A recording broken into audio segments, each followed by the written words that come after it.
you. Thank you. Okay, thank you. Good morning, everyone. To our friends here in the room and to the thousands who are joining us via live stream from around the world, welcome to Alice Tully Hall at Lincoln Center. You might not know this, Alice Tully was born and raised here in New York City. When she was 18, she wanted to be an opera singer, which absolutely horrified her parents. She threatened that if they didn't let her pursue her ambition, she would run away from home. They relented, and she sang opera for 2 decades before becoming one of America's great patrons of the arts. In other words, Alice Tully Hall is the ideal location for our first Embrace Ambition Summit.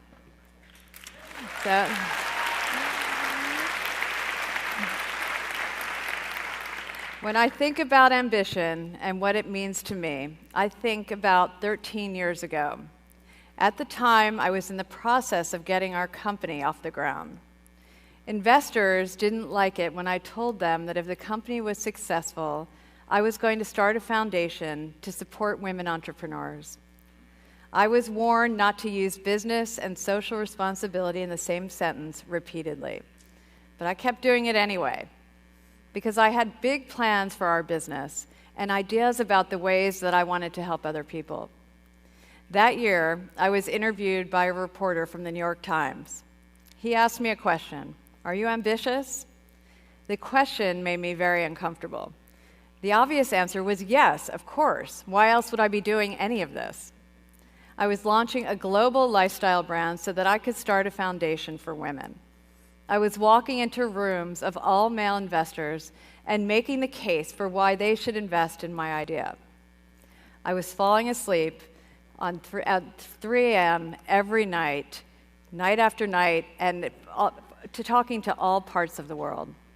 Of course I was ambitious, but instead of saying that, I avoided the question and the word altogether. When the article appeared, a friend of mine called and said, "Great interview, but why are you not owning your ambition?" And she was right. When I reflect on it now, I realize that it wasn't the word itself that bothered me. It was my feeling that he wouldn't have asked that question of a man. And that fact alone caused me to shy away from embracing my ambition. I know all of us have similar stories. And if you'll allow me for one moment, how many of you have been in a business meeting and remained silent rather than say an answer that you knew was right? Everyone. How many of you have downplayed your achievements to luck and said you didn't deserve a compliment? Thank you again. How many of you have modified a sentence with just or sorry, even when you have nothing to apologize for? I'll be completely honest. I am so tired of women having to limit themselves and their ambition because they're afraid of what somebody else might think.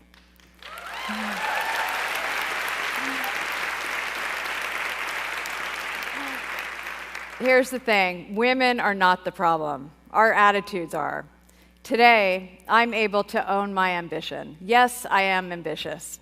I am ambitious because I believe in my ideas. I am ambitious because I believe in yours, and I want to do everything I can to help you realize them. I'm also ambitious because as a mom of 3 boys, I think it sends an important message to them. I want them to encourage the people in their lives to be the best they can be. Ambition doesn't have to have a gender. And equal rights for all people should not be an aspiration. It should be an absolute given.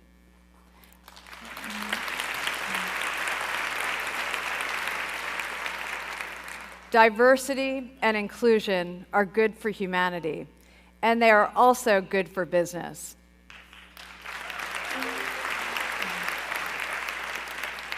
Companies perform better and are more innovative when they have a wide range of backgrounds and perspectives to draw from. But society hasn't quite caught up to that fact. I once heard a comment that women's business ideas die in the parking lot of a bank. So I decided I was going to use my foundation to help connect women entrepreneurs to the resources they needed to put their ideas into action.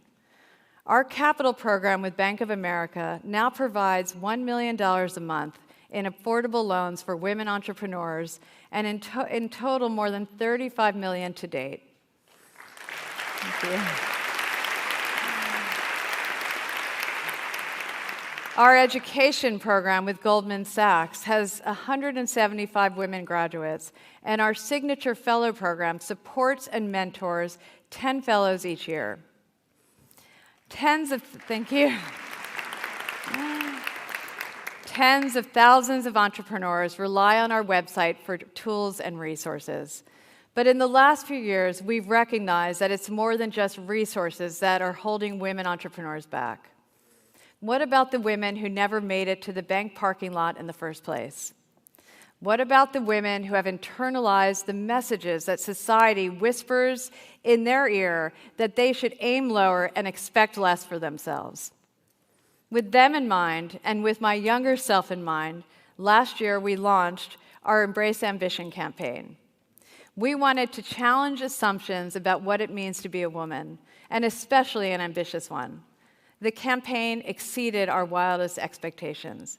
It has reached women and men in 98% of the world's countries and has been viewed millions of times. And it also became the inspiration for today's event. We want to use today to shine a light on the sometimes hidden biases and barriers that all women face. And we want to make sure that the conversation we start is one that has a place in it for everyone. Men, this means you too.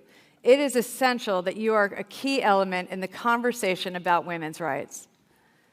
We have big ambitions for this summit, and we should, because the world is a better place when we have big ambitions for ourselves and for each other.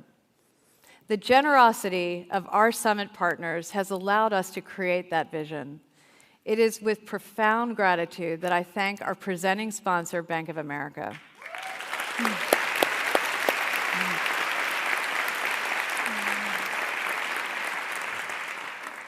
Anne Finucane, one of my heroes and the vice chairman of Bank of America, very much wanted to be here today, but it's the bank's annual shareholder meeting in Charlotte.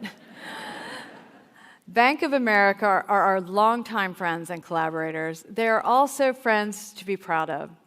Bank of America has more women on their management and executive teams than any of the other big financial institutions in the United States.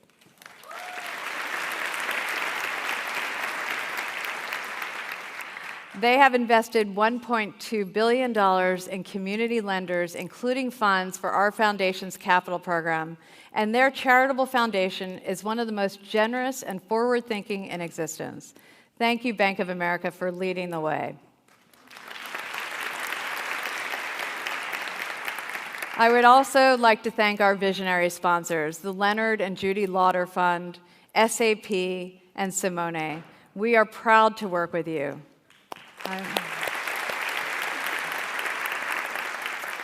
Our ambitious sponsors, PayPal, BDT Capital Partners, and Nanquo, and all of our sponsors listed in the partner and supporter sections on the event app. I hope you all have downloaded the app. Yes? Okay. I couldn't be more excited about the extraordinary women and men who will join us on the stage today. It is a true representation of how we feel that in order for real change to happen, we need voices from many different perspectives, all with a common goal of bettering humanity. I cannot thank each of you enough for being here and taking the time to share and inspire all of us.